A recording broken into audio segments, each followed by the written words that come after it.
Jesus, Maria e José, conosco caminha. Seja muito bem-vindo, seja muito bem-vinda a mais um episódio do podcast Sagrada Família. Eu sou o seminarista Pedro, como vocês já estão, de certa forma, acostumados também a me ver aqui. E hoje estamos aqui para falar mais uma vez sobre mais uma aparição da Virgem Maria, nossa mãe querida, nossa Santíssima Mãe, a mãe de Jesus, a mãe de Deus, e que também quis, através do seu filho, ser a nossa mãe. E hoje nós estamos aqui para conhecer também um pouco mais. Desde já também nós agradecemos então a sua presença, a sua participação nos episódios anteriores. Nós queremos continuar esse mês de maio também falando sobre Nossa Senhora e trazendo um pouco mais também desse amor de mãe para a nossa fé, que nós possamos conhecer mais Maria para que cada vez também mais possamos amá-la. Atrás das câmeras então nós temos o nosso querido Gilce, que está lá comandando tudo, garantindo que não tenha nenhum erro, né? Desde já também agradecemos as pessoas que sempre estão aqui nos ajudando, né? Também a Dani, a Renatinha, quem mais, Gilce? A Sofia também, de forma muito especial também o Padre Ezequiel, nosso pároco, que também está nos apoiando. E de certa forma esse episódio nós também dedicamos ao nosso querido Padre Ari, que também nesses últimos dias acabou falecendo. Nós dedicamos esse episódio também em homenagem a ele e rezamos pela alma dele, que você aí em casa também possa estar rezando. Hoje também, então, é uma alegria muito grande ter aqui com a gente nosso querido Celson, isso? Isso aí. Então, Celson, se apresente para o pessoal, teu nome, se quiser falar a tua idade, se não quiser também não tem problema. Qual o envolvimento que tu tem com a nossa paróquia, fica à vontade. Bom, primeiro, é um prazer muito grande estar aqui com vocês, agradeço a todos. Não vou citar os nomes porque a gente pode acabar esquecendo, mas eu sou o Celson, eu sou catequista aqui da nossa paróquia, especialmente de adultos, e também minha esposa e eu, nós trabalhamos o catecumenato matrimonial. Então nós fazemos a catequese para os noivos, não é? E eu sou convertido há mais ou menos uns 5, 6 anos à Igreja Católica. E tenho 2 filhos, frutos desse relacionamento com a Carla, e frutos também dessa conversão, de todo esse processo de entendimento de que a gente veio para cá não para fazer a nossa vontade, mas para cumprir a vontade de Deus. E eu desde já rogo a Deus que não se cometa aqui nenhuma injustiça, né? E peço que a gente possa, da melhor forma, tentar explicar, e conto também com a boa vontade de todos aí para, se caso eu cometer aí algum erro, alguma data errada, alguma coisa. A gente estudou aqui no último mês, eu venho estudando com bastante afinco, né? Eu não tenho uma aparição mariana favorita, eu não consigo. A Virgem Maria, para mim, tudo nela me interessa, Sim. Tudo nela. Então eu sinto assim que se eu pegar a Guadalupe, se eu pegar a Fátima, eu sinto que eu estou perdendo alguma coisa em escolhendo uma delas, né? Então eu espero que esse estudo aí que a gente fez possa contribuir aí para esse podcast e também para a paróquia e para, né, nosso apostolado leigo aqui, e contribuir a todos. Amém. Amém. Gostaria de reforçar o agradecimento à Carla, a esposa do Celson, né? Fui antes buscar ele lá na casa, ficou com as crianças também. Então, de maneira muito especial também o serviço dela cuidando dos filhos lá na casa, enquanto ele está podendo estar aqui com a gente, é muito precioso também para nós. Então, muito obrigado, Carla, também. Te amo. Aí, ó, já ficou uma declaração. E antes da gente começar propriamente então o nosso episódio, vou convidar também a todos vocês aí de casa para que a gente possa fazer uma breve oração, invocando a Santíssima Virgem também sobre esse momento. Em nome do Pai, e do Filho, e do Espírito Santo. Amém. Mãe, nós estamos aqui pedindo também a Tua proteção, a Tua intercessão junto de Deus por nós. Toque os nossos corações. Carregue-nos no Teu colo, assim como carregastes o menino Jesus. Nos ajude também a Te conhecer, a olhar nos Teus olhos como o menino Jesus olhou, a escutar a Tua doce voz como o menino Jesus escutou, e a seguir os Teus ensinamentos como o menino Jesus seguiu. Por isso rezemos: Ave Maria, cheia de graça, o Senhor é convosco, bendita sois vós entre as mulheres, e bendito é o fruto do vosso ventre, Jesus. Santa Maria, Mãe de Deus, rogai por nós, pecadores, agora e na hora de nossa morte. Amém. Nossa Senhora Virgem de Guadalupe, rogai por nós. Em nome do Pai, e do Filho, e do Espírito Santo. Amém. Para você que está em casa também, deve estar percebendo que a minha voz está meio estranha. Então, só para avisar também, estou meio estranho, meio gripada. Por isso que às vezes dá umas falhadas assim, mas tá tudo certo. Mãe, não se preocupa, tá tudo bem. Então, Celso, para a gente poder começar, né, falando sobre a aparição de Nossa Senhora de Guadalupe, já vamos te perguntar, uma primeira coisa, né, em que ano ela apareceu, qual foi o país que ela apareceu, né, de modo especial, e qual era o contexto que aquele país, aquela região, de certa forma, o nosso mundo, que ainda era muito pequeno comparado ao que a gente conhece hoje de forma de conhecimento, né, em que contexto também se deu tudo isso? Bom, os países não eram nomeados como hoje, não é? Mas fazendo a adaptação, né? Ele apareceu no contexto da América ameríndia, né? Ou seja, a gente chama de ameríndios o pessoal que, né, em vez de chamar de indígenas necessariamente, às vezes a gente acaba chamando de ameríndio também no estudo de história, né? E porque são índios da América, né? E ela apareceu no ano de 1531. No dia 12 de dezembro foi a última aparição, mas a primeira aparição dela foi no dia 9 de dezembro e ela apareceu ao povo, né, ao contexto, ao povo asteca lá. Tudo bem que tem vários povos naquela região, com vários nomes distintos, tlautecas, xiximecas, né, os maias também ainda existiam ali, né? Então, nesse contexto, né, ela apareceu no ano de 1531, na região ali do México hoje, né? Que pega ali mais essa região mais próxima ali em direção ao norte, né, da América Central. Mais a parte de cima do México, ali um pouco da península, para cima da península de Yucatán, ali pega aquele golfo, né, que tem ali os mares do Caribe. O famoso Golfo do México. Isso aí. Esse é o contexto inicial, né? Ela aparece ali em 1531, no dia 9 de dezembro, para esse indígena aí, para o Juan Diego. Não sei se expliquei bem essa parte. Sim. Muito bom. E a gente que estudou um pouquinho de história na escola, a gente sabe que essa época, o ano 1500 mais ou menos, foi a época dos descobrimentos. Perfeito. Então o Brasil, enfim, as Américas, né? Tudo isso estava efervescendo, o pessoal estava saindo da Europa, ali Espanha, Portugal, estavam nas suas navegações vindo para cá. Então foi o que um pouco esse contexto de descobrimento pode ajudar a gente a compreender um pouco mais essa aparição de Nossa Senhora. Porque, de certa forma, ela escolheu logo nesse contexto, né? Exato. É importante entender que aqui não era a terra de ninguém. A primeira coisa, sim, existiam povos muito bem estabelecidos, com cultura, com religiosidade. Eles praticavam uma religiosidade bastante perversa, não é? Mas, assim, eles praticavam, né? Os astecas eram um povo, assim, tentando entender esse contexto das grandes navegações, mas entendendo um pouquinho mais o contexto no qual a Virgem Santíssima decidiu, vamos dizer assim, intervir. Uma intervenção divina direta, né, nesse povo. E nesse povo, não só neles, mas nas Américas inteiras, né? Porque ali aquele povo representava a dominância de todo, né? Os astecas, juntamente com os incas, mais aqui para baixo, na parte sul, né, da América, eram os maiores povos, né? Então, assim, os astecas eram um povo imperialista, era um povo que tinha uma hegemonia cultural e imperial sobre os demais povos. Então, assim, ninguém aqui estava brincando de casinha aqui na América. Eram povos bélicos, eram povos extremamente... Havia disputas de território, de espaços. O povo que gozava da hegemonia aqui na América, de fato, na América Central, ali eram os astecas. E, assim, se você quiser entender um pouquinho melhor o contexto para ver, assim... como era mais ou menos aqui, tem um filme que o Mel Gibson fez que chama Apocalipto, né? Então é interessante dar uma olhada nesse filme porque você vai ter uma noção de como eram as relações entre as tribos aqui, né? Nem dá para chamar de... Era uma civilização mesmo, né? Os astecas. As demais tribos eram menores, menos estruturadas, mas os astecas eram assim... Tinha templos, tinha o rei, né? Tinha toda essa questão assim, do imperador. O imperador era um deus na terra, né? Considerado para eles. Então, assim...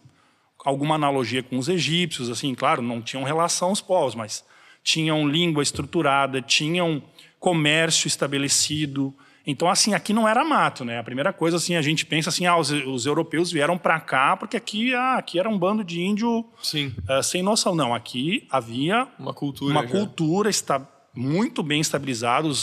Os astecas estavam no apogeu de uma cultura que já tinha mais ou menos um século, né? Começou mais ou menos em 1848, 28, alguma coisa em torno disso. Então, os astecas eram um povo... 1800? 1448. Muitas datas, né? Isso 1400, antes da colonização, né? Por exemplo, aqui né, não é uma coisa de 50 a 100 anos. Por exemplo, os maias, que é outro povo que a gente acaba estudando muito na escola e tal, os maias, eles tiveram o apogeu da civilização deles no ano 250, mais ou menos, depois de Cristo, né? Então, assim, e durou mais ou menos quase uns 1000 anos, né? Então, assim, aqui havia civilizações em execução, mesmo sem contato com a Europa. Então, claro, eles não tinham a estrutura, né? Por exemplo, aqui a gente não tinha cavalo, não tinha, né? Por exemplo, se caminhava muito a pé, não tinha uma série de coisas que vieram junto com a colonização, né? Então, assim, imagina, né, o choque de um indígena daqui ver um cara montado num cavalo, né? É uma coisa assim... eu acho que é como a gente, quando é molequinho, vai ver a primeira vez um avião, alguma coisa assim, né? Então, é uma coisa monstruosa. Então, e assim, era uma cultura extremamente, assim, belicosa entre os povos. Eles disputavam o espaço aqui e os astecas tinham uma posição imperialista sobre os outros povos que ali estavam. De conquista. De conquista, de domínio, de imposto, inclusive de captura de inimigos para sacrifícios, né? Os astecas sacrificavam milhares de pessoas por ano. Não era assim, hoje, daqui a alguns dias, sabe? Teve a consagração do maior templo, por exemplo. Se eu estou me estendendo, Não, vai à Mas vontade. assim, por exemplo, a consagração do maior templo de Tenochtitlan, que tem aqueles zigurates, né? Aquelas muito parecido com pirâmides, né? Que é o que a gente conhece famoso, que a gente vê as fotos. Isso, a gente assim, vê as né? fotos, você vai pesquisar Maia lá e tal, você vai ver umas pirâmides. Você tem as formas de pirâmide. Aquilo ali são os templos deles. Então, ali em cima, eles sacrificavam as pessoas. E, assim, o sacrifício era extremamente... Por isso que, assim, tem gente que acha que os espanhóis deveriam ter chegado aqui assim, sabe, com uma florzinha, entregue, assim. É muito complicado você olhar ali e ver, assim, que não eram povos, assim... Eram povos guerreiros, assim, havia toda uma cultura. Então, na consagração deste templo maior, quando houve uma espécie de reinauguração, as crônicas contam, chegou a haver mais de 80 mil sacrifícios. Nossa. Então, assim, e o sacrifício era uma coisa complexa. Você olhar o filme, por exemplo, esse que eu comentei do Apocalipto, ele fala bem o finalzinho desse Império Azteca e ao final do filme, não é spoiler nem nada, mas ao final do filme se vê uma caravela no mar chegando, né? Que é muito possivelmente 1492 ali, né? Então você vai olhar e vai ver assim, eles chegaram... Imagina, você chega num lugar que o povo está se matando entre eles e capturando outras pessoas para matar, né? Outras tribos. Então, assim, eles coletavam impostos, coletavam... Né, tinha toda uma... É muito parecido com o Império Romano, assim, claro, dadas as diferenças e tal, mas era um povo que se sobrepôs sobre os demais. E, assim, não é aquela coisa política, é uma coisa belicosa e, assim, extremamente rude, né? Então, assim, não havia aqui aquela... não, mas então tinha ali uma tribo mais tranquila. Não, a maioria do tempo... Havia disputa e as demais tribos, elas, inclusive, né, as demais tribos, elas ajudaram a Hernán Cortés, né, quando eles foram fazer a conquista ali da península do Yucatán ali, pegar esse povo ali, os astecas. Muitos povos desses que eram oprimidos pelos astecas se uniram a Hernán Cortés e a sua tropa ali de invasão para ajudar e derrotar. Uma salvação para eles. Porque eles estavam sendo oprimidos por aquele povo. Não tem, então, assim, não havia esse mito do bom selvagem, que às vezes a gente vê, né, a gente vai estudar a história e tem toda uma romantização muito grande, né, sobre isso. O bom selvagem, assim, é óbvio, eles tinham muitos valores, você vai ler que tem crônicas belíssimas, assim, que você vê, assim, de pais falando, assim, tem um grande cronista dessa época ali, chama Fernando de Sahagún, ele é um religioso e ele escreveu uma série de volumes assim com anais sobre a história. E ele, inclusive, foi quem instruiu um dos nobres indígenas, né, astecas ali, que é o Antônio Valeriano, que escreveu o relato primordial sobre a aparição da Virgem Santíssima, que é um relato que ele colheu de primeira mão, né? Sim. Então, se você procurar aí no Google, você vai achar, né, que se chama Nican Mopua, né? Esse é o relato em asteca. Ele, inclusive, ele é um nobre asteca que foi catequizado, se converteu e assim, erudito, né? E aprendeu, vamos dizer assim, com toda a estrutura religiosa que veio para cá, fazer Sim. toda essa parte de intelectual também, né? Aproveitando, óbvio, né? Também eles tinham estruturas de educação também para os nobres e tal.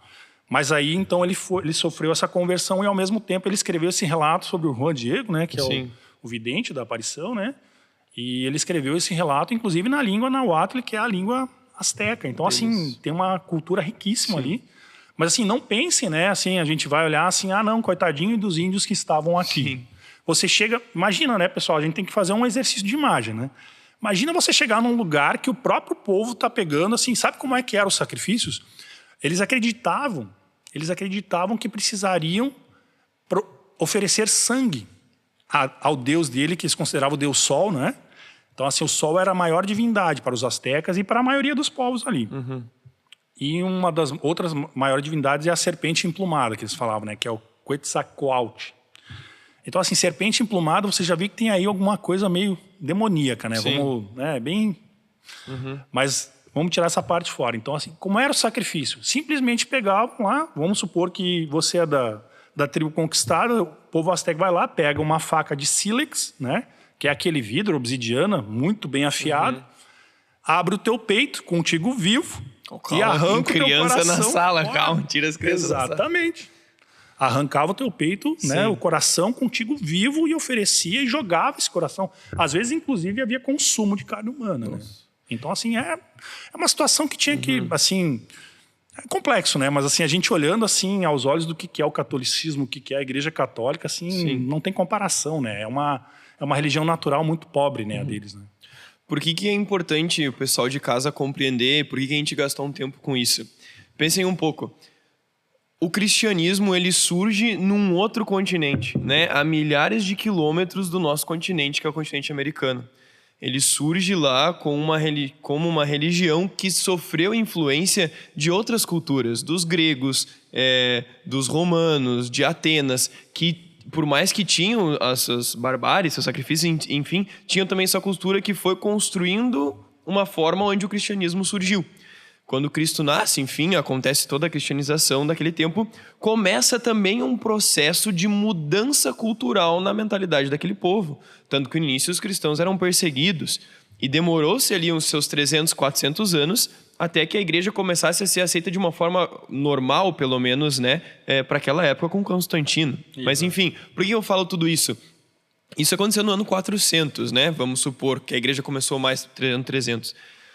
Até chegar no ano 1500, que foi quando a aparição de Nossa Senhora, quando vieram para as Américas, foram mais de 1000 anos de uma cultura cristã sendo construída, né?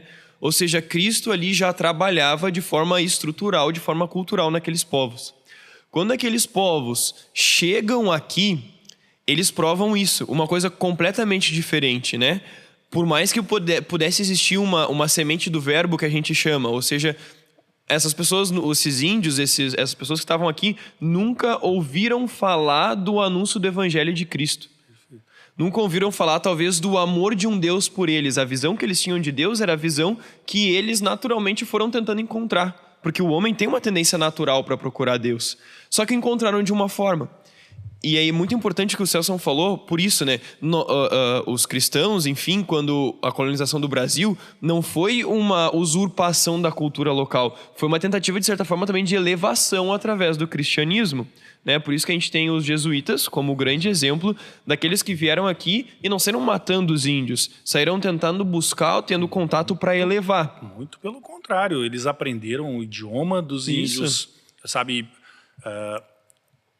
falavam no idioma deles, fizeram obras de teatros evangelizadoras, sabe? Toda essa coisa... José de Anchieta, né? Aprendeu o idioma deles, isso, né? Isso. Então, assim, no caso, então, assim, é muito... no contexto, vamos dizer, deles lá, o que acontece? Há um primeiro choque cultural, natural, porque você vai chegar num povo e, assim, um povo extremamente belicoso. Então, assim, você não tem como chegar lá, assim, com a... Pessoal, nós não estamos falando de civilizações aqui, nós não estamos falando da cidade vizinha aqui, nós estamos falando de povos que nunca se viram e, assim, povos que já estavam em luta entre eles, não é? Então, assim, você pega, por exemplo, esse contexto todo é muito necessário entender que nós não estamos falando aqui, por exemplo, de uma sobreposição cultural pura e simples, e sim um relacionamento entre povos cumprindo simplesmente um mandamento de Cristo, né? Porque assim, essa coisa que, por exemplo, me faltou até responder na tua pergunta anterior, uma das perguntas anteriores é o contexto, né, das grandes navegações e por que vir para cá. Então, assim, a igreja sempre esteve envolvida no meio das grandes navegações, assim. Por exemplo, lá naquele ano, por exemplo, houve bulas papais em 1493, né? Em 1492 o espanhol, né, chegou aqui na América. Em 1493 já houve uma bula papal fazendo uma espécie de mediação, porque não havia nenhuma corte internacional, não tinha a ONU, não tinha o G7, não tinha nada dessas coisas. O que era a autoridade máxima para aquele povo naquela época? A igreja, não é? Então, assim, e você vai olhar, não, a igreja é opressora. Não, em todas as bulas que você vai ver, em todas, por exemplo, figuras importantíssimas dessas navegações são o rei Fernando II e a princesa e a rainha Isabel de Castela. Eles, inclusive, tinham, junto no nome deles, né, no nome real deles, católico, reis católicos de Castela, né? Então, então, assim, o que é? O contexto religioso era muito importante para aquele pessoal. Não era apenas uma vinda para cá de exploração econômica. Sim. Existia, sim, um respeito a uma vocação e a essa vocação de Cristo. Ide por todos os povos. Uma sede de almas, né? Exato. Não, é óbvio. Como é que você faz no seu dia a dia? Você não se santifica através do trabalho? Sim. Então, assim, não é só uma coisa e nem só outra. Só que a gente tem o problema que a história geralmente faz uma análise apenas econômica de tudo. Então, para mim, é maravilhoso poder ter estudado a história da colonização aqui das Américas sob um prisma religioso. Porque eu esqueci de falar no início, mas eu sou um historiador, sou formado em história. Então, a gente vai lá e estuda na faculdade, estuda na escola, a gente estuda uma escola extremamente secularizada, né? E, entre aspas, não tem muito problema, mas ao mesmo tempo aí é como você estudar uma pessoa cortando duas pernas fora, ou você corta uma orelha fora.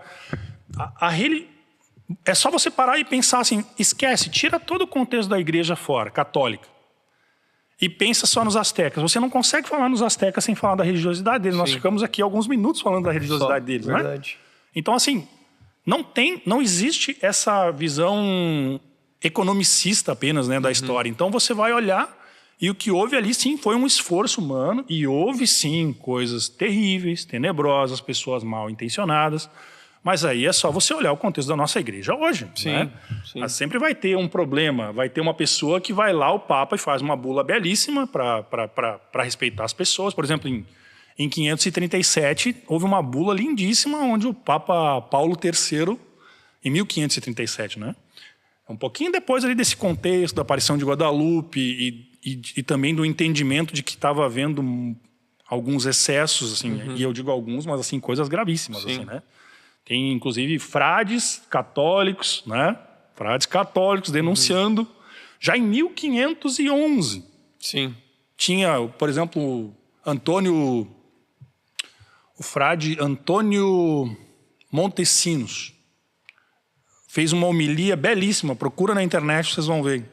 Ele dizendo que todo mundo aqui, ó, com essas palavras, caixa alta, todos aqui estão em pecado mortal. Ele fala numa missa, porque estão oprimindo aos índios. Sim. Aquelas pessoas que estão lá são, né, os líderes daquela...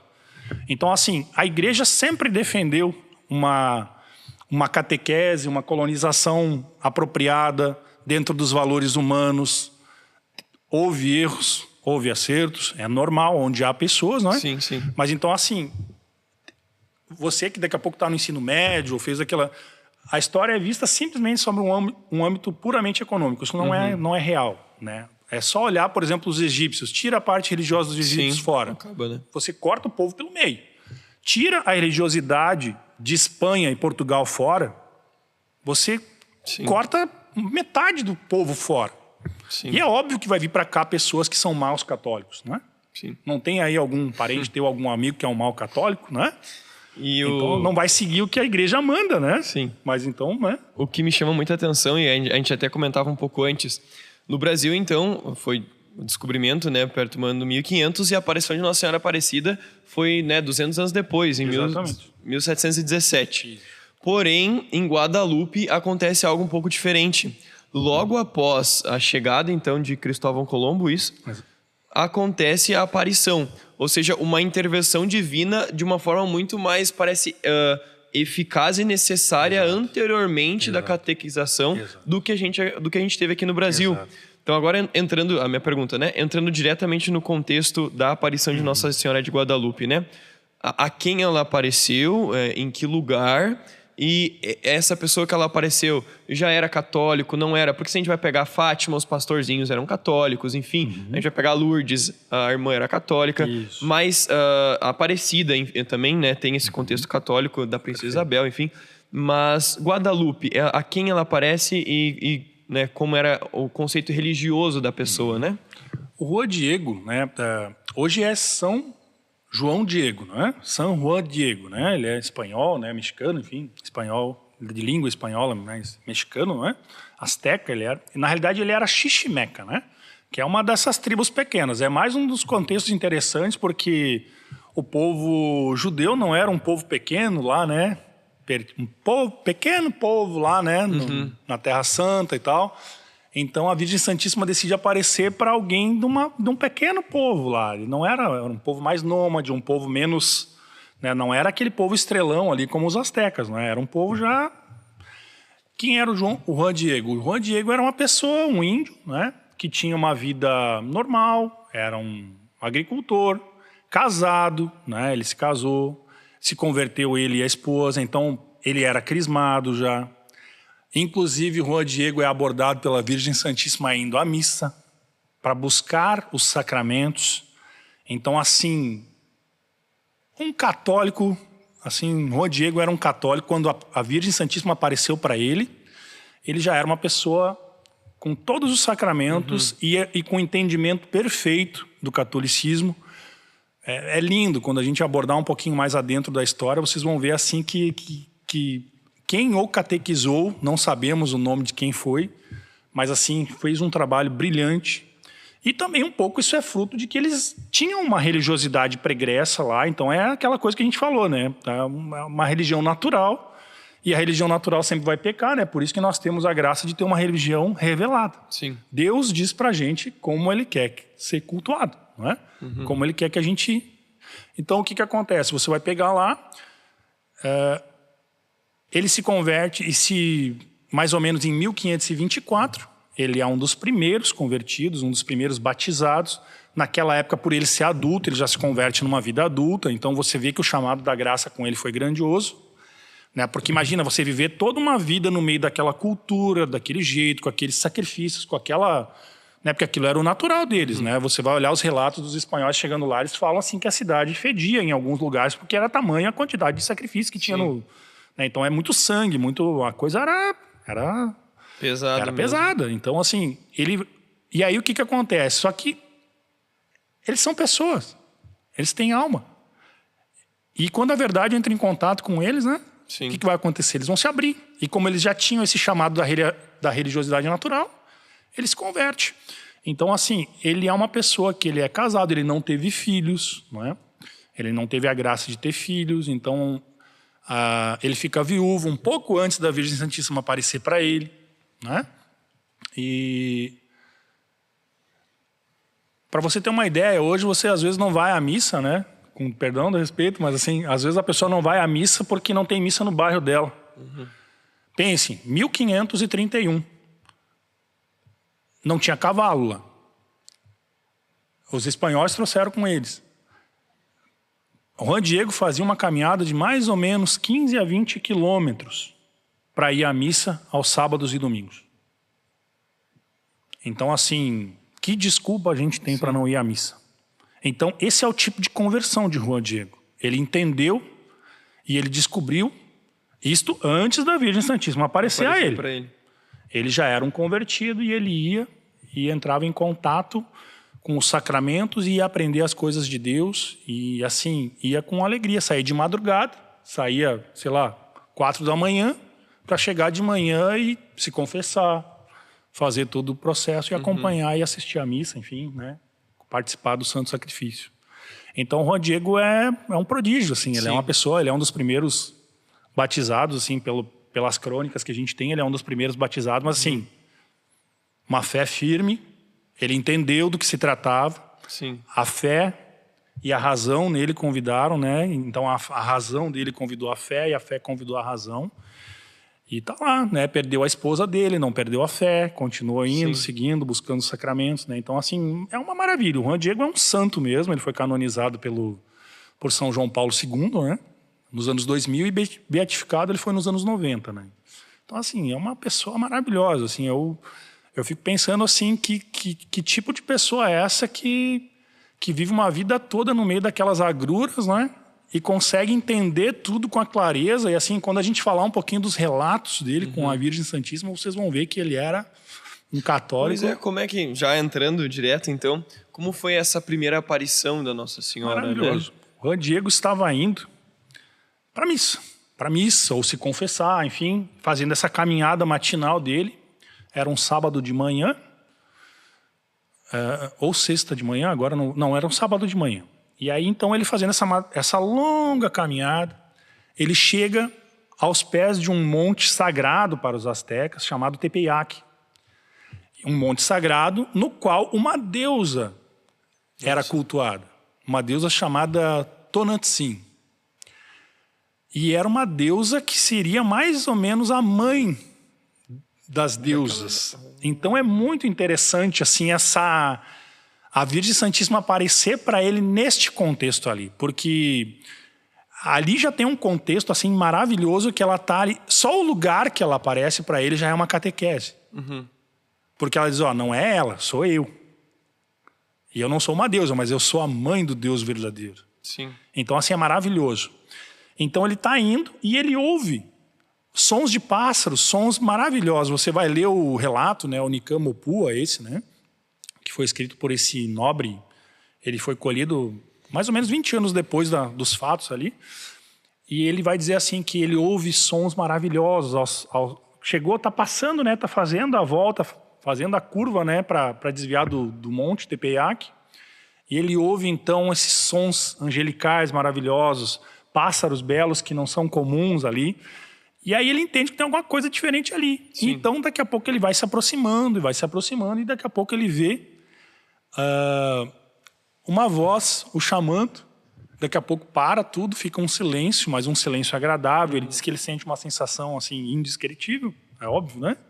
Imagina quem tem a graça de se encontrar com a Virgem Santíssima, né? Então ele sente uma paz imensa e ele ouve um chamado. Mas olhem só, ele ouve a Virgem Santíssima chamá-la assim, Juanito, Juanito, Dieguito, Dieguito, com essa... Porque aos povos astecas o diminutivo não era uma questão de depreciação, era um cuidado, Pedrinho, né? Aquela coisa era afetivo. Sim. E aí ele vai então ao encontro dessa voz e vê esta coisa maravilhosa, né? Então assim, a Virgem Santíssima reluzindo, né? Com o sol atrás dela, toda aquela imagem bela que a gente vê no manto de Guadalupe, assim ele a viu. Mas assim, uma mocinha, né? Então, grávida ainda de Cristo, ela tinha ainda, né, uma barriguinha de gravidez e tal. E fala com ele e externa para ele, olha, eu quero que construam aqui um templo para mim, uma casinha para mim, ela fala. Eu lembro, né? também. E assim, eu não sei se... Eu acho que é interessante ler esse primeiro, porque assim, eu não vou conseguir falar com a beleza que é o relato original. O texto, né? Fica sabendo e tem por certo, menor de meus filhos, que eu sou a perfeita, sempre virgem Santa Maria, mãe do verdadeiríssimo Deus, por quem se vive, o Criador dos povos, o Senhor destas terras e de suas imediações, o Senhor do céu e da terra. Muito quero e desejo que aqui ergam para mim uma casinha sagrada, onde mostrarei e exaltarei, e o exaltarei, né? Ela não está falando dela, é muito importante isso. Sim. E o exaltarei A Cristo. ao manifestá-lo, onde darei aos povos, com todo o meu amor pessoal, meu olhar compassivo, meu auxílio e minha salvação. Porque eu, em verdade, sou vossa mãe, compassiva, tua e de todos os moradores dessa terra e de todos os demais povos. Que me amem, clamem por mim, que me busquem e em mim confiem, porque ali escutarei o seu pranto, sua tristeza, para remediar, para curar todas as suas diferentes penas, suas misérias e suas dores. Isso é maravilhoso. Sim. Quando eu li isso aqui a primeira vez, uma das coisas, né, tu bem sabe, estudante de teologia, né, uma das coisas mais importantes é ver essa questão se não há nenhuma contradição com a doutrina, né? Nas aparições é um dos quesitos, né? Então você vai olhar que isso aqui tá tudo aqui, né, o único e verdadeiro Deus, né? Não há contradição nenhuma aqui. Fala da virgindade perpétua de Maria Virgindade, também. mãe de Deus, né? Theotokos, né? Então assim, claro, ela não fala o termo, né? Mas sempre virgem, né? Então assim, tá tudo aqui. Ela já na primeira assim, né? Ela já, ó, sou eu mesmo, não sou essa divindade aí que estão dizendo, né? Que tinha por aqui, muito possivelmente se havia era uma entidade demoníaca, né, e tal. Então, assim, ela já vai e nessa primeira catequese dela, nessa primeira aparição dela, ela já vai e mostra que veio.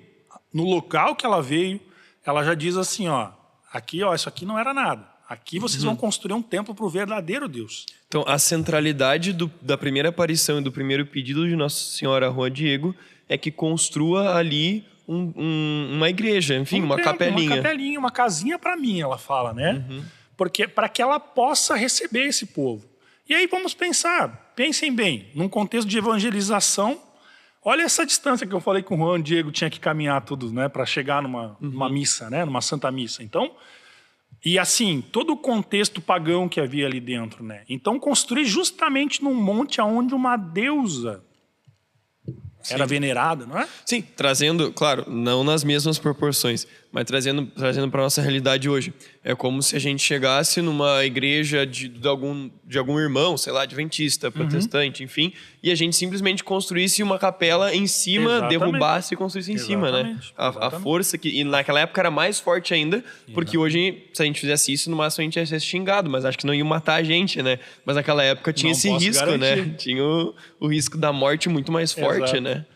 Então é lindíssima esse primeiro contato dela, e assim ela fala com o Juan Diego, assim, ela fraternalmente, ele se sente no paraíso ali, né? Bom, conversar com a Virgem Santíssima, né?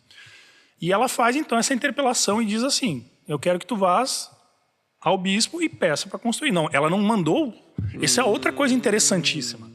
Ela não manda Juan Diego, ó, junta uma galerinha aí e constrói uma casinha para mim. Bispo. Vai no bispo e convence o teu bispo primeiro.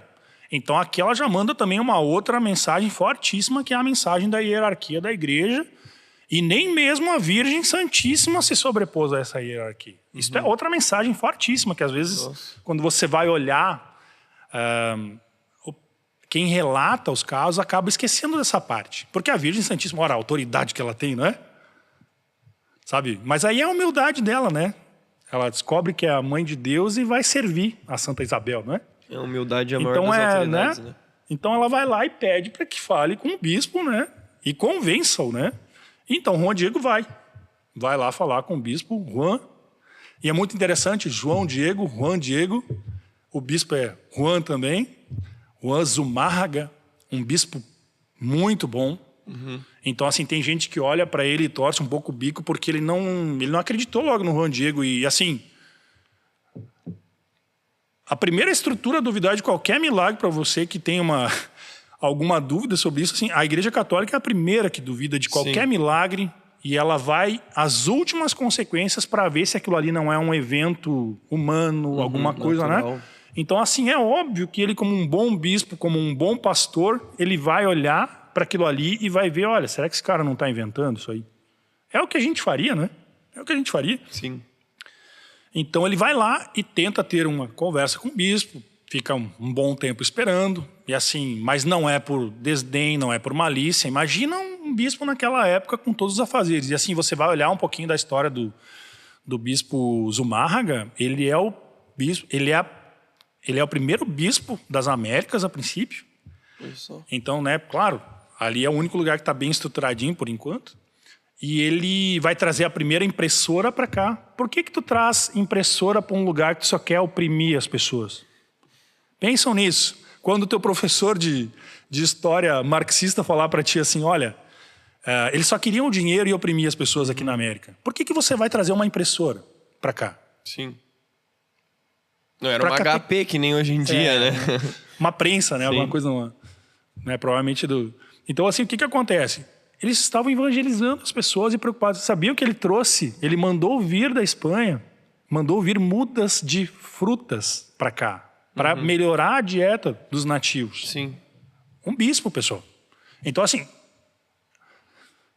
que pessoa, né? Sim. Que estava preocupada com o bem-estar deles, com a catequização e com a verdade, porque ele não foi lá e a aparição de Guadalupe não é uma dessas aparições que o pessoal saiu correndo, legal, Sim. ela apareceu aqui. Não, se foi ver o que estava acontecendo e a Virgem Santíssima faz um prodígio maravilhoso para provar a intenção de Deus ali, né? E daí, então, esse foi, de certa forma, o primeiro passo, né? Isso, e aí o bispo diz, olha, não tenho como te... Aparece num outro momento aqui, vai embora, não tenho como te atender agora, pensa melhor nisso aí tudo. Amadurecer a ideia, Vamos amadurecer a ideia. Foi embora ele com o rabinho entre as pernas, tadinho, né? Imagine, né? Ele é um senhor já, né? E aí ele vai e volta ao Monte Tepeyac e já encontra novamente no mesmo dia. A Virgem Santíssima, ela vai lá e eles, olha... O Juan Diego é maravilhoso, pessoal. Eu me apaixonei por ele, não conhecia ele, né? Assim... E aí Juan Diego fala assim para a Virgem Santíssima, minha queridinha, minha menininha, né? É uma doçura, minha menor das minhas filhinhas, ele fala, mas isso ali é o quê? A caçulinha. Quem é que é a filha que você mais cuida? Sim. Né? Então, assim, tudo com um amor, um carinho, assim, maravilhoso.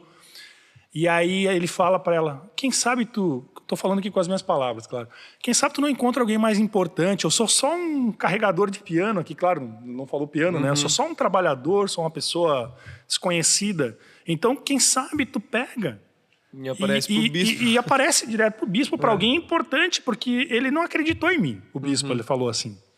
E aí ela fala uma coisa maravilhosa para ele.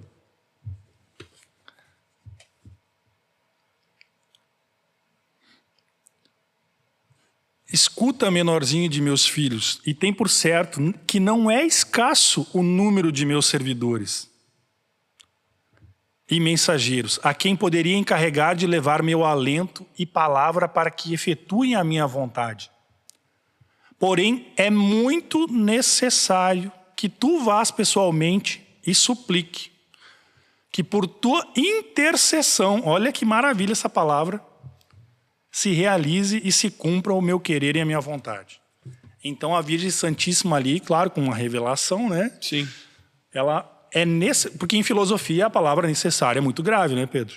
Em filosofia, quando é necessária, porque tem que ser daquele jeito. Não existe não é? outra forma. Não existe outra forma. Então, quando a Virgem Santíssima fala que é necessária a intervenção de Juan Diego, não precisa dizer mais nada. Teria que ser ele e daquela forma. Por quê, pessoal? Porque ele tem que... santo, né? Santo tem que passar por trabalho, tem que ser testado, tem que ser provado, tem que provar a humildade. Então, assim, é necessário que seja Juan Diego. E Juan Diego é o quê? É de uma tribo pequena, de lá, não é das tribos maiores, mas ele conhece a cultura do povo. Então, assim, pensa, se eu for aí para qualquer povo, de qualquer lugar, falar sobre a cultura deles, eles dizem, pois é, esse cara não é daqui. Sim. Então, agora vai alguém lá do teu povo, fala para ti que apareceu a mãe de Deus para ti, não é? Então é diferente, né? Então aí ela vai lá e manda ele voltar. Diz, não, tu volta lá. E assim, outra coisa que a Virgem fala para ele é que ele vai ser recompensado por tudo. Ela não está... então assim, ela diz logo assim, não, os teus trabalhos vão ser recompensados, tudo isso, né? Isso no mesmo dia, essas duas conversas. Essas duas conversas no mesmo dia. E ele volta lá. No mesmo no dia outro dia, no outro dia. Ele volta lá e acaba não, né? Vai para casa, volta no outro dia. É atendido, mas assim, com dificuldade, né? É bem complicado. Volta lá e é atendido, mas assim, aí o bispo, no outro dia, o bispo já estava, vamos dizer assim, ligado na missão. E aí ele pega 2 da casa dele e diz assim, segue ele. Eu quero ver se esse cara está inventando uma história. Sim. Então, olha só a mentalidade científica desse bispo, que maravilha. Isso não é uma coisa ruim, né? Ele está querendo ver se é real mesmo, se ele está inventando uma... E aí eles vão atrás de Juan Diego. Eles vão atrás de Juan Diego, e antes de ir, ele diz assim, eu preciso de uma prova. o bispo fala, antes de dispensar o Juan Diego, ele diz assim, eu preciso de uma prova. Bem empírico, bem Eu concreto. eu preciso de um sinal. Ele diz para Juan Diego, porque eu não tenho como acreditar só na tua palavra.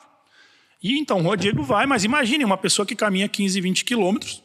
Então assim, ele sumiu na mata, eles não conseguiram acompanhar ele, né? Seguiram-no por um tempo e se perderam dele. E isso acabou até gerando problemas maiores para o Juan Diego, porque eles ficaram meio, assim, com o nariz torto com ele, né? Porque parecia que ele estava os despistando, mas não é que... Imagina uma pessoa acostumada a longas caminhadas, você pega aí e vai fazer uma caminhada qualquer, imagina, né? A gente pega aqui agora, a gente vai fazer aqui a caminhada para o Caravaggio agora, né? Que tá... Eu fiz semana passada. Vou fazer não nesse final de semana, agora no outro, né? Então a gente vai Eu caminhando queria lá, né? me perder várias vezes no meio do caminho. E... Perdão até pela digressão, mas a gente vai ter que caminhar devagarzinho, porque não é acostumado. Imagina uma pessoa que é acostumada a caminhar 30 quilômetros, né? 20 quilômetros, né? Então é uma coisa de louco, né? E ele chega lá e diz, olha, ele pediu aparece a Virgem de novo. Olha, e aí ela diz para ele, perfeito, e se ele quer uma prova, amanhã tu vem aqui, isso é no sábado já, né? Amanhã tu vem aqui e tu vai ter as provas para que tu possas convencer ao bispo. Esses dois caras não viram essa conversa. Não viram isso porque eles o perderam na mata. Ele foi muito rápido, muito ágil, né? E quando viram, eles o tinham perdido. Imagina, né? Um caminho de picadas, né? Sim. Naquela época, né? Então, o que aconteceu? Ele foi, só que nisto, o Juan Diego vai para casa e ele mora já com seu tio, o Juan Bernardinho, e chega em casa e o tio dele está gravemente enfermo. Gravemente enfermo. Assim, ele está para morrer. E aí ele vai buscar médicos para ele, vai fazer todo o processo que ele pode fazer para tentar salvar o tio dele. Mas ele continua piorando, o estado dele é gravíssimo, então ele sai na madrugada de domingo para ir à aldeia, né, para ir à cidade principal para buscar um padre.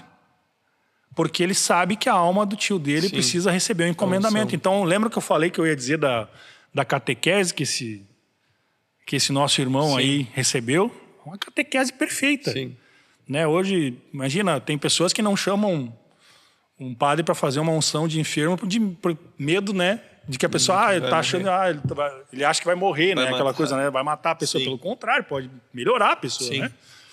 Mas assim, a consciência teológica dele e assim, de igreja, de saber que ele tinha que chamar um padre para fazer essa unção e também receber a confissão desse tio, que também era convertido e tal. Sim.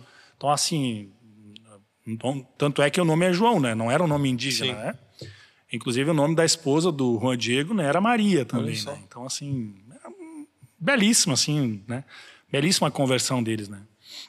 E aí ele vai, e quando ele chega ao pé do TPA, aqui do monte, é muito interessante essa passagem, porque ele pensa assim... Indo buscar o padre. Imagina, 20 quilômetros, sei lá, 30 quilômetros, 15 quilômetros que seja.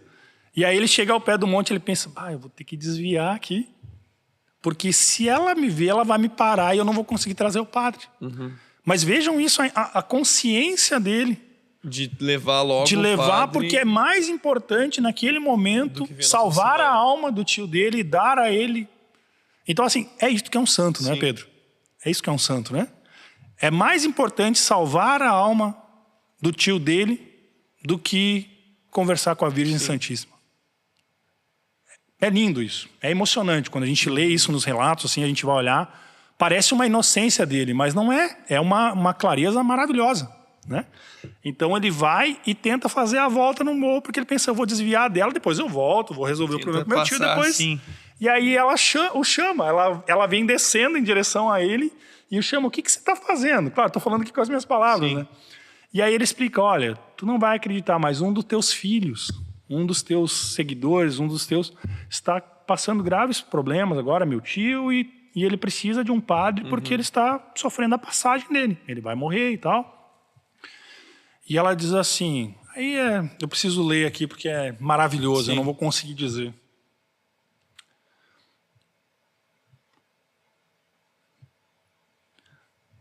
E aí ela dá esse puxão de orelha nele, assim, mas não é um puxão de orelha, é um abraço de mãe, na realidade. Ela diz assim para ele, escuta e põe no teu coração, menor de meus filhos, pois não é nada o que te assusta e te aflige. Não se perturbe o teu rosto e teu coração, não temas essa enfermidade, nem enfermidade alguma ou qualquer angústia ou aflição. Não estou eu aqui que sou tua mãe. Essa é uma das grandes frases que o pessoal fala sobre Guadalupe, né? Não estou eu aqui que sou tua mãe. Não estás debaixo de minha sombra e proteção, não sou eu a fonte de tua alegria. E é muito interessante essa analogia de fonte, né, pessoal? Porque daqui a pouco, a quem não está bem catequizado, né, pode pensar assim, não, mas ela está dizendo que ela está dando a alegria para ele. Não, o que é uma fonte se não é algo que te dá água viva, não é? Sim. E quem é a nossa, né, o que saiu da Virgem Santíssima? Nosso Salvador, né? Então, assim, é uma catequese. Cada pronunciamento dela são, assim, catequeses muito bem condensadas, assim, e que resumem todo o Evangelho e a revelação. É lindíssimo, né? Não está sobre o meu manto e envolto em meus braços, tem necessidade ainda de outra coisa. Ela, né, ainda, né? Sim. Que nada te aflige ou te perturbe, não se anguste. Não tenhas dúvida de que já está bom. Então ela falou para ele, teu tio, não te preocupa com ele já está curado. E naquele mesmo momento ela aparece a Juan Diego e o cura. Aparece pro tio dele. Juan Bernardino, né? Que são os dois são Juan. Então, assim, esse é um dos prodígios de Guadalupe. O tio dele estava enfermo, né? Estava morrendo e assim ele é curado instantaneamente com a aparição dela. Lindíssimo, né? Então disso ele volta ou ele vai até o padre? E aí ela diz assim, vai até o topo do morro, porque daí ele acreditou nela, óbvio, né? Então não preciso mais me preocupar com meu tio.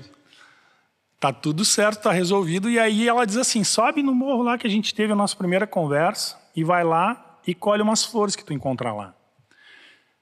E aí ele sobe e assim, o relato ele fala assim que é lindíssimo, assim são flores assim com o orvalho da noite. Tem inclusive rosas de castela. E assim, eles estão em dezembro ali, é um clima frio já, não é um clima propício para ter flores. E é um topo de um morro onde bate muito vento, então ali só tem arbustos, ervas daninhas. Então assim, ele encontra um jardim florido com as mais belas flores que se possa imaginar, inclusive rosas de castela, né? Que são rosas muito importantes na Espanha e tal. Sim. E então você vai ver, e segundo um dos cronistas que conta, que é o Francis Johnston, ele escreve nesse livro A Maravilha de Guadalupe, ele fala que esse é um dos sinais que o bispo Zumarra tinha pedido para a Virgem Santíssima. Claro que ele não fala isso para Juan Diego, oração, né? Em assim, oração, com Nossa Senhora, né? né? Eu só encontrei esse relato de que esse bispo pediu isso nesse livro do Johnston, né? E é um dos livros mais famosos que tem sobre. E aí então ele vai lá e colhe essas flores rosas belas, né? São variadas, mas entre elas essa rosa de castelo. E o mais interessante também, uma outra catequese sobre Mariana, ela diz assim, colhe e traz aqui para mim. Ela não diz colhe e já leva lá. E aí a Virgem Santíssima pega essas flores que ele traz até ela e as organiza, e as ajeita, e mexe nelas. Então, essa é uma das outras questões assim, que é muito bonita quando às vezes trabalham a aparição de Guadalupe, que é assim, é exatamente isso que a Virgem Santíssima faz na nossa vida. A gente entrega as coisas para ela meio bagunçada, e ela vai lá e ajeita e entrega da melhor forma possível, né? Por isso que a gente intercede por ela, né? Sim. Pede a intercessão dela, melhor dizendo, né? Então é lindíssima também, é uma catequese sem dizer uma palavra. Sim. Né? Tá ali, ela pega as rosas, as flores, organiza elas dentro da tilma e aí ele vai então para ser recebido pelo bispo, só que assim, toma um chá de cadeira monstruoso, assim, porque daí também já estão meio mordidos, né? Lembra que eles se perderam dele, né? E tal. Assim, e vejam bem, isso aí não é a questão. Imagina, a gente falou aqui, o bispo está trazendo, sabe? Imagina os afazeres, né? Assim, é tudo muito misturado, a questão também. Ele não tá só eclesial, não é só eclesial, né? Sim. Então, assim, tem toda uma questão civil junto ali, né? E que um bispo também vai absorver, né? É só olhar para nossa paróquia aqui, né? Como o padre tem que fazer coisas que fogem, né? Do evangelizar, né? Então, imagina, né? E então ele vai lá, toma um chá de cadeira e só o deixam entrar porque um dos ajudantes ali do bispo, ele vai lá e vê assim um brilho diferente dentro da tilma. Ele tá com essas flores e ele não deixa ninguém olhar. Ele diz, não mostra para ninguém. Só pro bispo. Só pro bispo, só na presença dele tu revela. E aí ele vai e um dos um dos assessores deles vão lá e tal, deixam ele num chá de cadeira lá, ele já tá amuado, assim, né? E aí ele vai lá e tenta ver, assim. E aí ele vê que tem uma flor dentro. E quando ele tenta pegar essa flor, a flor meio que se transmuta na tilma. Olha só. E aí ele, pô, tem uma coisa alguma estranha coisa aqui, diferente. tem uma coisa diferente. E aí ele chama o bispo. Ele diz, ó, tem alguma coisa lá, eu tô achando que é a prova que tu pediu do Juan Diego. E aí Juan Diego é convidado a entrar. Não tá apenas o bispo Juan Zumárraga, né? Tem todo um séquito de pessoas ali. E quando então ele mostra, ele abre essa tilma, né? O que é uma tilma? É um poncho, né? É um manto, né? Feito de linhas de agave, né? Que é um palo, assim, feito com uma linha muito grosseira, que é uma espécie de cactus, né? Que eles fazem lá uma desidratação e tiram as fibras e trançam. Então é uma coisa muito grosseira. E aí ele abre essa tilma, assim, como se tivesse, estou segurando aqui a camiseta. E ele abre ela e essas flores caem. E no exato momento que aquilo ali acontece, a imagem da Virgem Santíssima se transmuta, né? Nessa tilma. Flores. E como que se imprime nessa tilma, nesse manto do Juan Diego. E é assim, caem todos de joelho, né? Porque eles pediram uma prova, né? Um sinal, mas assim, a Virgem Santíssima mandar um milagre gigantesco, né? Então, não tem nem como imaginar uma cena linda dessa, né? Imagina você pedir um sinalzinho ali e ela te manda assim essa coisa maravilhosa, que depois a gente fala um pouquinho sobre o manto. Então o bispo cai de joelhos, cai todo mundo de joelhos e assim eles olham para aquilo ali, assim é uma imagem belíssima. Eu até trouxe ela junto comigo aqui só para, né? Sim. Eu até queria ter colocado logo no início, né? Aqui essa imagem, inclusive, é o motivo de eu estar aqui gravando. É o motivo de eu estar aqui gravando o podcast, mas isso é uma outra história. É o motivo de eu estar gravando, porque a pessoa que me convidou para fazer esse podcast, né? O Pedro intermediou e tal, mas ela viu esta Senhora de Guadalupe na minha mesa de trabalho. Olha só. Não sei se te contaram essa história. Tu me contou. Eu contei. Tu me contou uma então, parte. o que acontece? Esta Guadalupe, sei lá, faz uns 2 anos ou mais que eu não trabalho com atendimento ao público. Mas a Carla não, a minha esposa, a Carla Ribeiro. A ministra. Isso, a Carla ministra, ela viu essa imagem e em oração ela lembrou de mim. Ela fez uma oração, preciso conseguir alguém que fale da Virgem Santíssima de Guadalupe. E lembrou que tinha E ela visto lembrou na tua que mesa. foi atendida por mim, né? Eu trabalho na prefeitura. E ela lembrou que foi atendida por mim e viu essa imagem da Guadalupe. Então, olha só que sinergia interessante, né? Uma pequena intercessão dela, né? E, então, deixamos, então, já nosso agradecimento também à Carla, né? Isso. Intermediada pela Cris também, né? Então, ali foi uma sinergia de várias pessoas, né? E, então, assim, aparece essa imagem milagrosa. Então, assim, o bispo pega essa tilma, a recolhe, bota lá, fica com o Juan Diego, porque aí ele quer saber tudo, né? Sim. Aí não agora precisa, tu senta aqui e me conta. Senta aqui, vamos lá. Virou melhor amigo do... Sim. Óbvio, né? Então, assim, o que acontece é que eles passam, então, a fazer esse entendimento. E aí ele fala que a Virgem Santíssima falou do tio dele. E aí, então, eles vão, depois de um dia, eles vão até o tio Juan Bernardino para verificar, e realmente ele está curado. Ele está curado, e o mais impressionante é que até esse momento da aparição, não sei se vocês notaram, mas assim, a Virgem não disse o nome dela em nenhum momento da aparição. Então, assim, eles estão lá, a Virgem Santíssima apareceu, e aí ela apareceu para o Juan Bernardino, faz esse prodígio, né, essa intercessão maravilhosa e o cura. E aí é interessante que é importante a gente olhar como ela se chama, né? Como ela se diz, porque posso eu dizer de maneira não apropriada aqui, vamos lá. Isso aqui é a pequena pesquisa, né, que eu fiz. Sim. Fiquei 1 mês estudando, né? É uma graça poder estudar sobre a Virgem Santíssima, então Mas enfim, eu não vou achar aqui agora. Mas ela fala que ela é... Vamos lá. É um modo composto, assim, que ela se apresenta. Então, assim, é muito importante a gente falar. Não é só com o nome importante. Guadalupe. Não.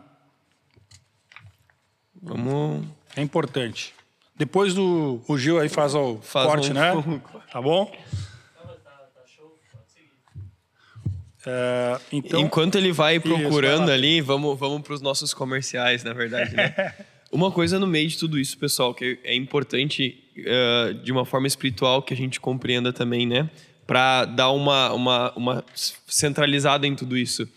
Nós vínhamos dizendo, então, que aquela região era uma religião em que o cristianismo não era presente, que existia essa cultura indígena de sacrifícios, de um paganismo, e que no próprio monte onde Nossa Senhora apareceu e pediu que ele se construísse uma capelinha, era um monte para aquela religião muito importante. Exatamente. Ou seja, Nosso Senhor, ele tem uma ação efetiva e concreta na história de outra cultura que não era cristã, né? Tentando mostrar o quê? Que aquilo deveria ser elevado, porque era como se nós disséssemos que onde abundou o pecado, superabundou a graça. Um lugar de muito pecado, um lugar de muita, não sei, promiscuidade, tudo que acontecia lá, foi onde Deus ali quis se manifestar para, através de Nossa Senhora, mostrar que a verdadeira rainha, a verdadeira virgem das virgens, né, a verdadeira portadora do amor para aquelas pessoas era Maria, né?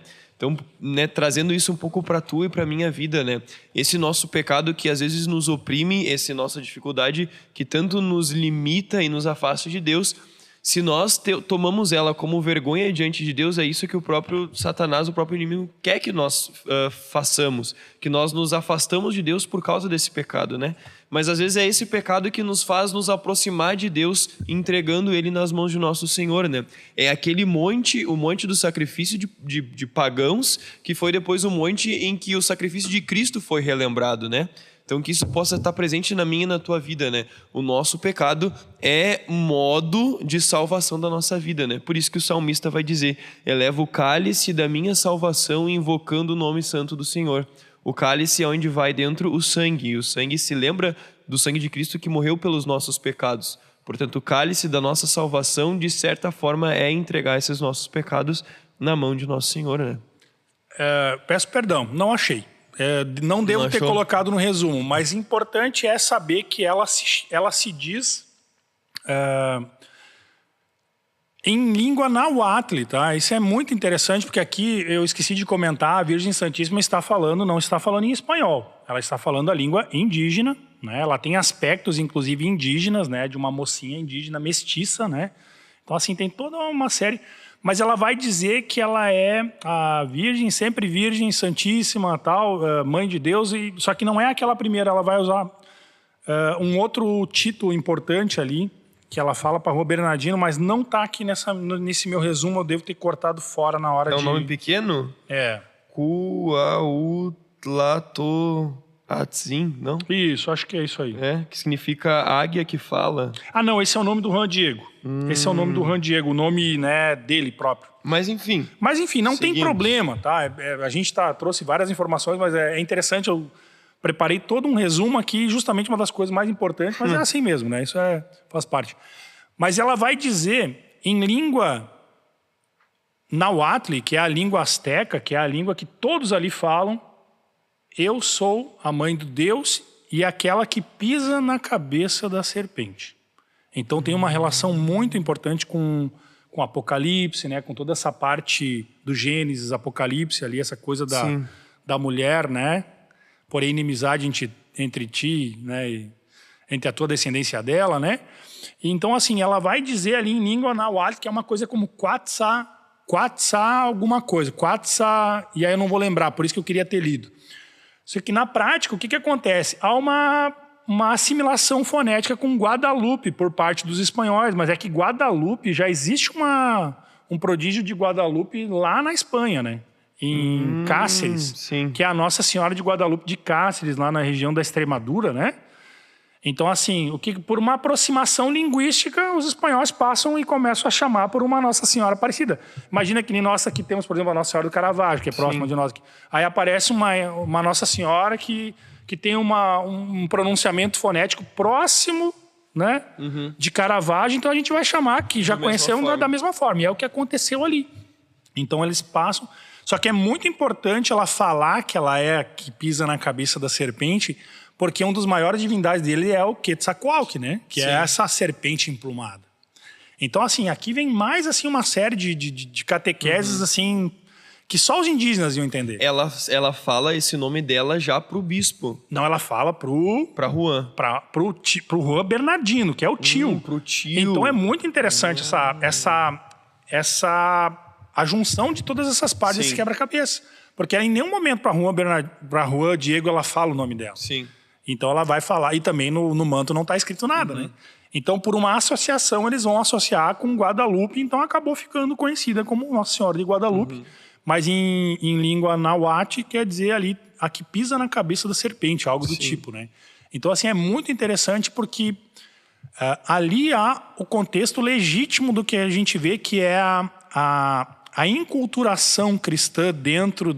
Porque como é que eu vou explicar para ti de alguma coisa que tu não conhece, que tu não entende? Que a gente precisa usar Usando palavras. as coisas que o outro conhece. A gente precisa usar palavras análogas, não é verdade? Então, como é que... Por exemplo, por que o manto é tão especial? Acho que daqui a pouco a gente pode entrar no manto, né? Sim. Que é assim, os prodígios que tem dentro desse Eu manto. acho que já pode começar já, porque senão... E o manto, por exemplo, ele é muito especial porque ele funciona... Os astecas, eles têm uma linguagem, eles têm uma escrita, mais ou menos hieróglifo, assim, sabe? Com imagens Sim. e tal. Então, os indígenas astecas, assim, os cultos, eles tinham o que a gente pode chamar de códice, que são, assim, imagens pictográficas que queriam dizer determinadas coisas. Imaginem, talvez, para o pessoal de casa ficar mais claro, parecido um pouco, talvez, com o que a gente vê os símbolos do mandarim japonês, né? Isso, Como os exatamente, desenhos que a gente exatamente. vê dessas línguas mais orientais, Exatamente, né? né? Imaginem algo parecido com isso. Isso, então é o quê? Só que através de imagens pequenas, né? Por exemplo, o hieróglifo lá, tá lá uma águia, quer dizer alguma coisa, né? Então, por exemplo, por que a Tilma é tão importante? Porque nela, ela se transformou num códice para evangelização dos índios, para eles entender que Nossa Senhora é essa. Porque você vai olhar para o manto, por exemplo, na barriguinha dela, que ela está grávida, né? Tem desenhado uma flor, um trevo de 4 folhas ali. Se você olhar a imagem original, vocês vão ver. O que quer dizer ali? Aquilo ali é o símbolo do Deus Supremo deles. Então ela está grávida, Do Deus Supremo. né? Só que, é o Deus é o Deus Azteca? Não. Só que como é que eu vou falar, por exemplo, que o joelho está doendo se eu não tenho a palavra joelho para dizer, né? Então esses indígenas precisam entender por referência, por analogia do que elas estão falando.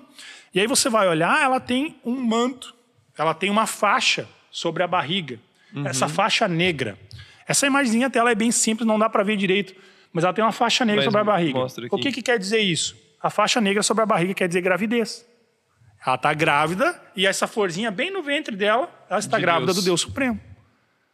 Então, assim, ela é uma catequese completa para explicar a cristandade para os indígenas, astecas e todo aquele povo ali. Eles bateram o olho naquilo ali e eles sabiam do que se tratava. Estava escrito no idioma deles, né? Que é essa parte. Então, por exemplo, o cabelo da Virgem Santíssima estava dividido ao meio e um pouco exposto, mas sem trança, sem nada. O que quer dizer aquilo ali? Uma menina com o cabelo dividido ao meio, sem tranças, quer dizer que ela era virgem. É maravilhoso, assim. Ó. Então, assim, todo códice... Aí ela está parada, por exemplo, se você olhar a imagem, você pega e dá um Google e olha depois, você vai ver, tem o sol atrás dela. Qual é o maior deus asteca? O sol. E ela está na frente e ignorando e sendo iluminada por ele. Então ali já tem uma catequese do tipo, isso aqui é só um astro, isso aqui é só uma criatura e eu estou na frente dele, eu me sobreponho. Só isso que fica ao redor, né? Exatamente. Então, assim, ela está na frente do sol, ela se sobrepõe ao sol. E ela traz nela o Deus Supremo, não é? Outra coisa, ela está sobre uma lua negra. Lua negra também é um outro Deus para eles, o Deus da morte. Então, ela está pisando aonde? Na morte. Na cabeça da serpente. Na morte. Ela está pisando na morte, ela está dizendo que aquele Deus Supremo venceu a morte. Tem nela estrelas. Estrelas são muito importantes para eles. No manto, né? A cor, por exemplo, do manto, o manto ele é um verde turquesa, assim, né? Então esse verde turquesa somente a realeza utilizava. Então ela está dizendo, eu sou a mãe de Deus, eu sou a imperatriz, eu sou a rainha. Olha só. E aí você vai olhar dentro, tem uma cor terrosa, assim, né? O manto tem um manto por fora turquesa e dentro terroso. Se você olhar, tem embaixo um anjo. Sim. Esse anjo, se você olhar na Segurando imagem o manto. original, ele tem asas de Quetzalcoatl, que é asas de Coatl, Quetzal, que é uma ave belíssima. Pesquisem, deem um Google. Que assim, ó, as nossas aves aqui, eu não vi nenhuma tão bela quanto aquela ave lá. E aí o que acontece? Ele tem essa asa, então tá fazendo essa ligação, porque essa ave ali é divina para eles Sim. também. Então assim, ó, é um códice completo. E aí o anjo tá segurando, assim, se você olhar, ele tá segurando assim, ó, Tá. o manto verde Ele tá assim. e a peça marrom dela. O que tá vendo ali? A ligação entre o divino E o humano. e o humano. Olha só. Não é assim, ó, é um códice maravilhoso. Assim, ó, isso aqui eu tô esquecendo. As estrelas, por exemplo, que tem no manto dela. A astronomia para os astecas, para os maias, é muito importante. O calendário deles, assim, é preciso. Então você pega e olha, essas estrelas que aparecem no manto original dela, eles estão refletindo exatamente as constelações do dia 12 de dezembro Onde ela de apareceu. 1531. Astrônomos fizeram, tá? Isso aqui não é o céu que você está achando.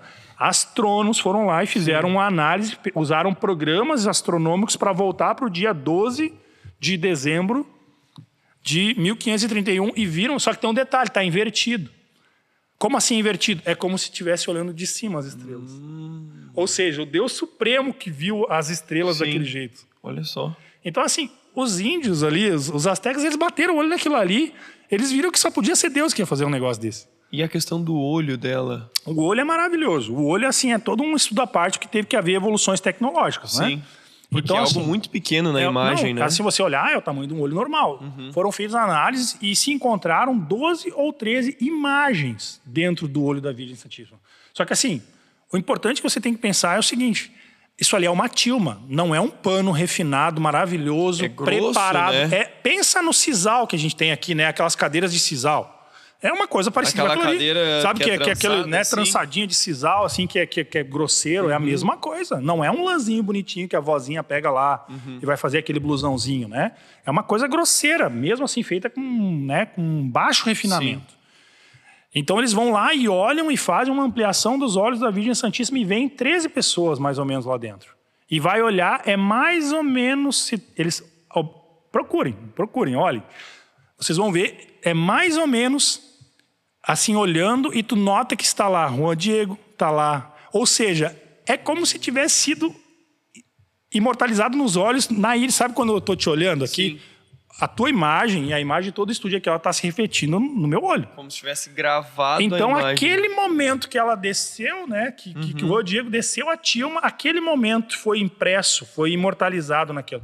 Então, olhando para os olhos dela, está a imagem de todos que estavam presentes ali, inclusive uma família de índios que estavam próximos ali também, na mesma situação. Então, assim, ó, é riquíssimo.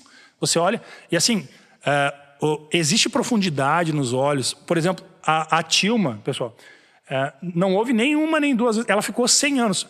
Se você pegar um tecido de agave, né, que é ali... Você pega, eles fizeram experimentos, por exemplo, ele tem quase 500 anos já, né? Sim. 1531, nós estamos em 25, Quase 2025. 500 Então, em 31 agora... vai fazer 500 anos que essa imagem está nessa tilma. Estudos foram feitos que eles pegaram e desenharam alguma coisa numa tilma, tentaram reproduzir igual, não consegue, tá? Não se consegue pintar em cima do jeito que fica ali naquela tilma. Tentaram, fizeram um experimento, deixaram em torno de 10 a 15 anos já está, né, já se dissolveu. Então aquilo lá tem 490 anos e assim... está íntegro, intacto, tá como era, não sofreu deterioração de cores. Então, assim, a tilma e ela ficou 100 anos exposta sem sequer ter um vidro diante dela. As pessoas botavam a mão nela. Ou seja, oleosidade, vento, umidade, vela. A vela solta fuligem, né? Sim. Então, assim, velas, pessoas tocavam nela. Então, assim, em 20 anos, uma tilma que eles usaram para referência, para fazer como é que fica uma tilma normal aqui? Em 20 anos ela estava destruída, sem cor já. E assim, tu vai olhar, assim, ela tá com as cores, tudo bonitinho, tudo certinho. Então, assim, é um milagre. E isso aqui eu acho também, assim, é outra catequese da Virgem Santíssima para mim. Porque ela foi assunta ao céu de corpo e alma e o corpo dela está incorrupto, não é verdade? Então, assim, tá ali, esse manto ela tocou, ela fez, ó, né? Tá mais uma explicação, assim... impressionante da parte dela, né? Assim, claro, isso não está dito em nenhum lugar, é uma interpretação minha, né? Mas assim, você vai olhar, assim, é um exemplo claro, assim, de toque, de intercessão, onde Deus toca, né, a coisa, né? E, assim, outros estudos foram feitos e estudiosos notaram que os pigmentos, um prêmio Nobel de Química estudou os pigmentos da tilma e não encontrou referência no mundo orgânico. Ou seja, não tem mineral que ele tenha encontrado com aquelas cores, não tem nenhum vegetal que ele encontrou com aquelas cores. E em 1531 não havia tintas químicas, né? E outra coisa que não encontraram na tilma, não há evidências de pinceladas nela. É como se ela tivesse sido impressa... Não tem, tipo, uma marca, assim. Pintores renomados. Um grande pintor do século XVIII teve acesso à tilma e olhou, ele não achou evidências. E a tilma, você olha de frente e de trás dela, ela é translúcida, assim, tu consegue olhar de um lado ao outro. Tu olha da parte de trás, tem a mesma imagem do que da parte da frente. Ah, não é inverso. Ela tem a mesma imagem. É inverso, no caso, é o verso da imagem, mas assim, igual. a mesma imagem, ou seja, por exemplo, tem nela um brochezinho aqui, né? O que um pintor faz? Ele vai pintar todo o corpo, todo o pescoço, e daí em cima ele vai pintar um broche. Porque, né, como é que ele vai só pintar o broche no meio do pescoço, fazendo todas as pinturas? E aí do outro lado tá lá o broche também pintado, bonitinho, assim, sabe? Então, assim, é maravilhoso. É, assim, a tilma... Para quem tem, assim, isso é um prodígio de Deus, porque não é um prodígio da Virgem Santíssima, né? A gente tem que entender isso, né? Também tem pessoas que confundem e daqui a pouco já... Ela é instrumento, assim como foi instrumento para o nascimento de Cristo, né? Deus permitiu que ela desse esses sinais através dela e fez todo esse... Então, assim, tu pega essa... A Tilma, por exemplo, assim, ela teve 2 ocasiões... Imagina ficar 100 anos exposta sem proteção. Com fuligem de vela, com tudo. Não mudou nada.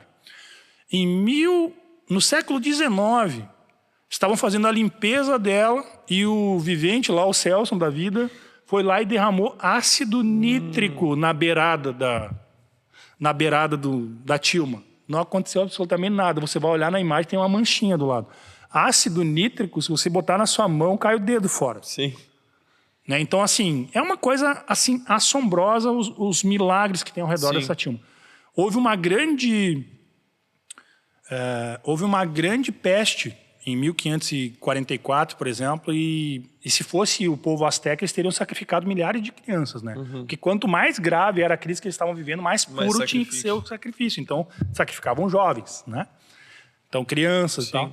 Houve uma procissão diante do manto e a peste passou praticamente no mesmo momento. Depois, então, dessas aparições, foi construída a casinha lá? Foi logo em seguida já. Logo ali, em final do mês de dezembro, já tinha sido feita alguma estrutura lá.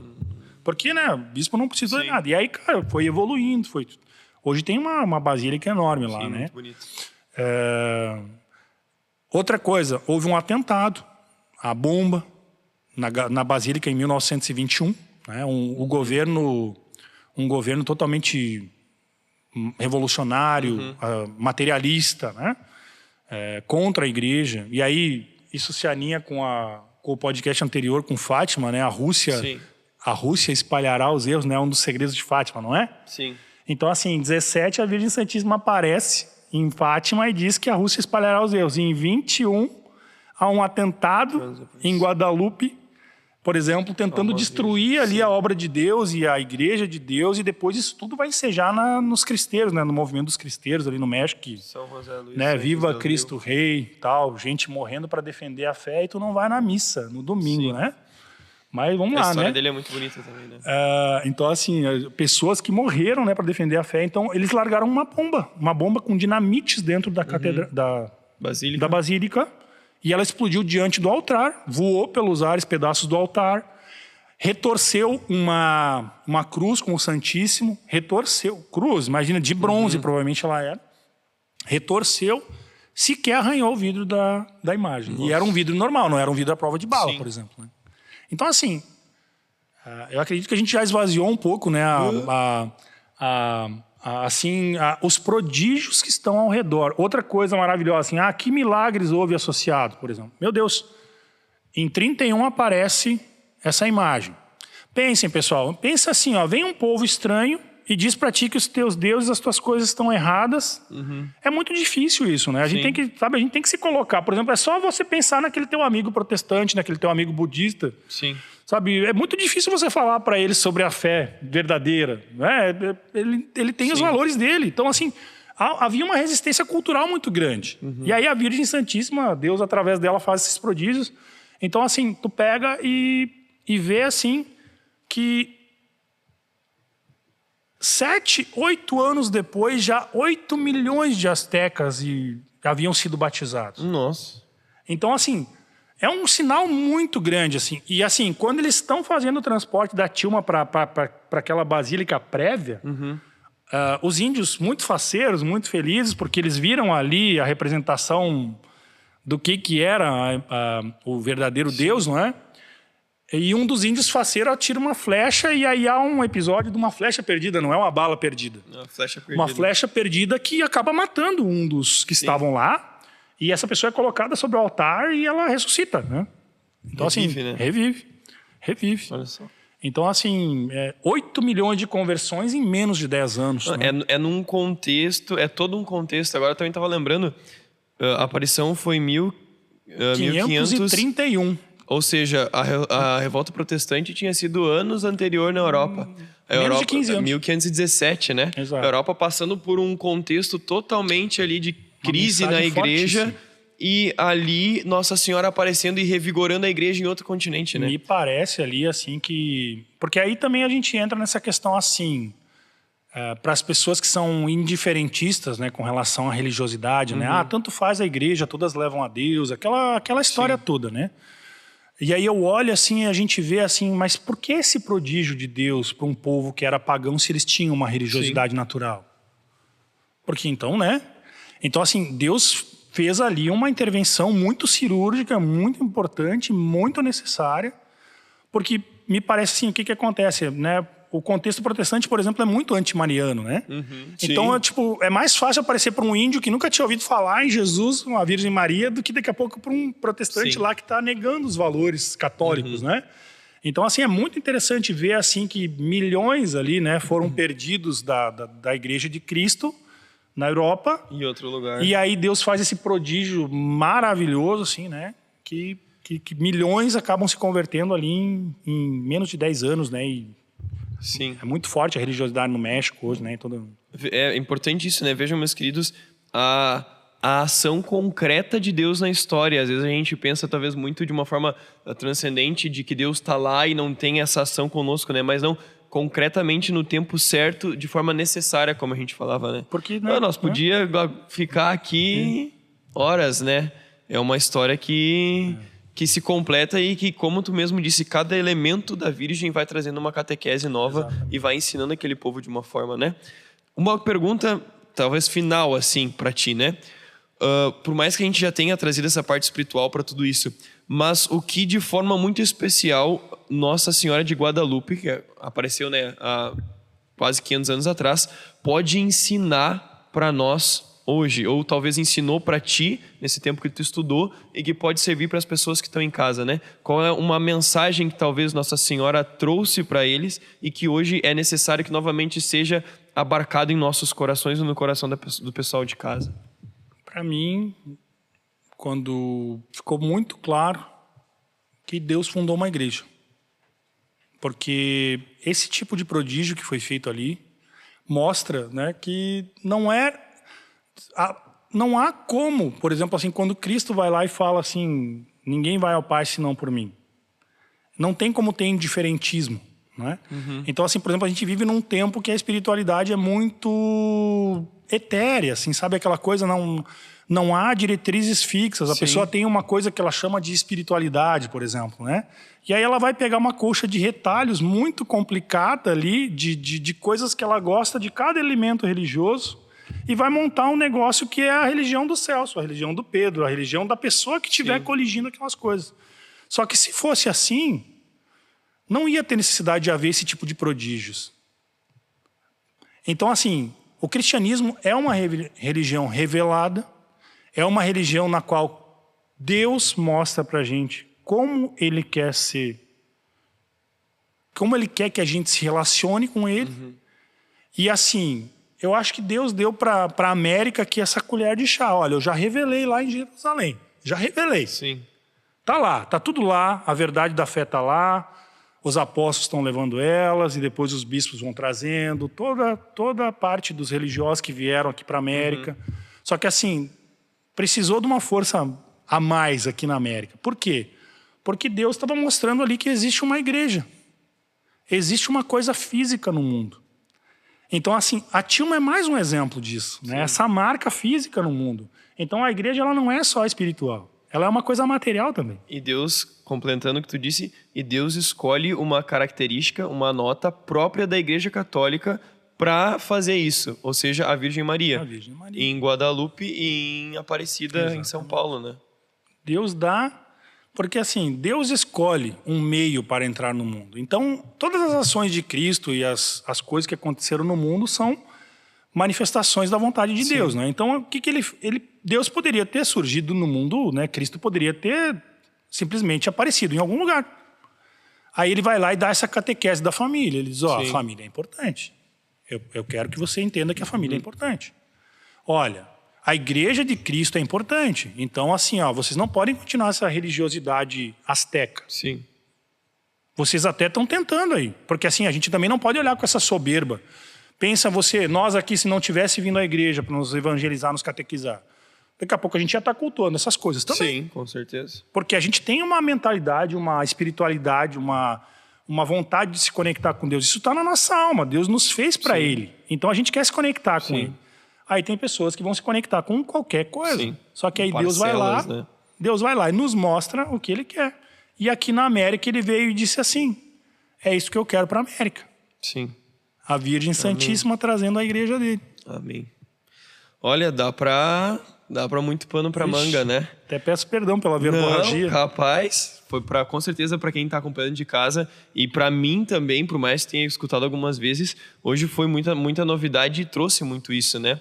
E aproveitar então desde já esse momento para te agradecer de uma forma muito especial, Celso, por ter dedicado grande tempo da tua vida para isso, né? Para esse apostolado, para as pessoas que estão em casa, porque com certeza isso aqui é uma matéria muito importante, né, para todos nós conhecermos mais ainda o amor que a Virgem Maria e que Deus tem por cada um de nós, né? Então eu convido você de casa também, possa rezar uma Ave Maria também pelo Celso, por todos os que já passaram aqui no nosso podcast, né, pelos padres, pelos leigos, para aqueles que também ajudam, né, ali atrás. Hoje agora também, além do Gilce, chegou a Dani ali também para estar nos ajudando.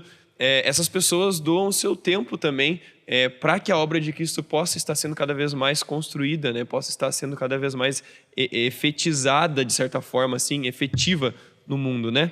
Então, reze por nós, reze por esse programa. E, novamente, muito obrigado por estar aqui conosco e por ter partilhado isso com a gente. Eu que agradeço. Eu ouso dizer que é a coisa mais importante que eu já fiz.